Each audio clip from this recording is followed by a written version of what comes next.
line with international law and international humanitarian law. This is and continues to be the essential starting point. And this is also what gives us credibility to discuss Israel's response to Hamas terror, but also to come forward with ideas about a much-needed political solution, building on our legacy as champions of the two-state solution. And that is why it was necessary and appropriate that so many European leaders visited Israel in the wake of the terrorist attacks. Supporting Israel is essential, and aiding civilians in Gaza is essential too.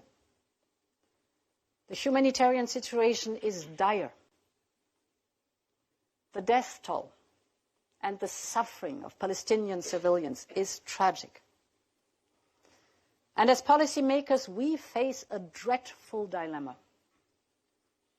Israel has the right to defend itself, while Hamas bunkers, hides fighters, and stores weapons below refugee camps and civilian infrastructure. Hamas is clearly using innocent Palestinians and hostages as human shields. It is horrific and it is pure evil. And our hearts bleed at the images of small children pulled out from under the rubble. All of us, as democracies and as human beings, have a responsibility to do everything possible to protect civilians who are caught in harm's way. So while Israel has the right to fight Hamas, it is also essential that it strives to avoid civilian casualties and to be as targeted as possible. Because every human life matters, be it Israeli or Palestinian. And this is central to our diplomatic outreach in these days and weeks. We are currently focusing our efforts in three main directions. The first one is humanitarian support. 2 weeks ago, we had already tripled our aid to Gaza. Today, I can announce that we are further increasing the humanitarian aid to Gaza by another 25 million euros. By doing so, the European Union would spend a total of 100 million euro in humanitarian aid for the civilians in Gaza.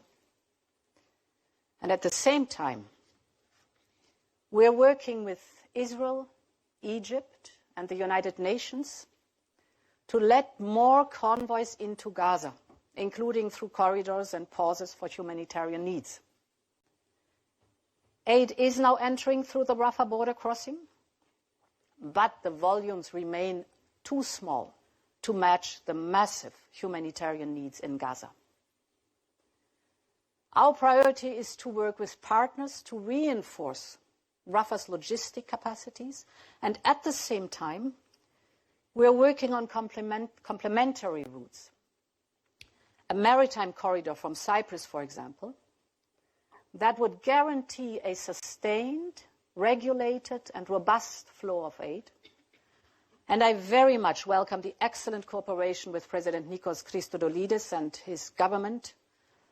Our union is the largest humanitarian donor to Gaza, and we will keep pushing for our aid to reach civilians in need. This can make the difference between life and death for thousands of Palestinians. And we will continue our efforts to help evacuate EU citizens and injured Palestinians. My second point is on hostages. Of course, member states are leading the efforts to bring all hostages to safety. This is one of the greatest hostage crises in Europe's history, and also for many non-European countries. All of them must make it home, to their loved ones. And we will support member states in every way possible. Every single hostage matters. And their captors should free them and should free them now. My third point is we must do everything in our power to avoid a regional conflict. The risk of spillover is real. But an escalation is not inevitable. It will require joint efforts and joint visions for the future by the United States, by the European Union, by the Arab countries, of course the United Nations and others to achieve this. And today I would like to thank especially those among you who are posted in the region for your tireless work to contain the escalation. I know it is going to be hard. And that's why we need all your support to find a way forward. This outreach to regional capitals will be even more important in the coming weeks. I know you've done a tremendous work already, but we have to go on and we have to have a long breath. Tomorrow I will welcome King Abdullah of Jordan to Brussels to offer all our support to this country, as we are doing, of course, right now already. And yesterday I spoke to President al-Sisi, of course, also to exchange on the situation and how we can support Egypt in these difficult times. And at the same time, and that is important, we have to work on normalization between Israel and its neighbors. And this normalization can continue, and it must continue.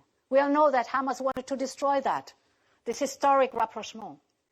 But the rapprochement is not only historic, it also brings lots of hope and economic prosperity to the region. So it's very tangible. An example, just 2 months ago, you might perhaps recall, we signed in Delhi, I would say, the most ambitious project of our generation. It is the Europe, Middle East, India economic corridor. Just think about it. This corridor will be the most direct connection that we have to date between Europe, Israel, Jordan, Saudi Arabia, the Emirates, and then India. Just think about this. Rail, data, electricity, and green hydrogen. And all of them working together. These are the state-of-the-art connections of the world of tomorrow. And it is not only a fascinating economic bridge, this is too, but it is also a bridge, most importantly, between people, between cultures, of course between civilizations. And if it works, it will bring along new connections, and you know it also, new connections bring new friendships, and this could bring a common perspective to a very troubled region. Millions of people all across the world feel that the Middle East is stuck in a spiral of endless conflict, where violence only leads to more violence. But this does not have to be the case. As we deal with the urgency of today, we must also make the effort to think about tomorrow. And I know all of you as allies. To imagine what a lasting peace may look like. Yes, and even in these times to restore hope for Palestinians and Israelis. And for this, they need a perspective. And the perspective is the two-state solution. Of course, in the end, Israelis and Palestinians have to agree. They have to agree on the way forward. But I believe we, as a part of the international effort, must also contribute. We have a role to play by putting forward some basic principles, for example, for the day after, that could help find common ground. And let me a little bit elaborate on this one. First of all, Gaza can be no safe haven for terrorists. We know what happened after the previous Gaza wars. Hamas immediately started rebuilding its arsenal and preparing for the next conflict. This cannot be the case any longer. So different ideas are being discussed on how this can be ensured, including an international peace force under UN mandate. Second, this implies that the terrorist organization Hamas cannot control or govern Gaza. There should be only one Palestinian Authority and one Palestinian state. Third, there can be no long-term Israeli security presence in Gaza. Gaza is an essential part of any future Palestinian state. Fourth, very important, no forced displacement of Palestinians from Gaza. This would only be a recipe for more regional instability. And finally, no sustained blockade of Gaza. This policy has not worked. Hamas has continued to build up its arsenal, while the economy of Gaza has collapsed. So it's just the opposite of what we wanted. 70% of young people in Gaza are jobless, 70%. And this can only lead to more radicalization. We all know it here in the room. So any future Palestinian state must be viable, also from an economic point of view. And Europe stands ready to work with all people and countries in this region to make this happen. Excellencies, all of this may be or may look overly ambitious as the war still rages on. But I think we must spare no effort to keep the hope alive, to find a lasting solution based on two states, living side by side, in peace and in security. So it is again time for an international effort towards peace in the Middle East, and we will play our part.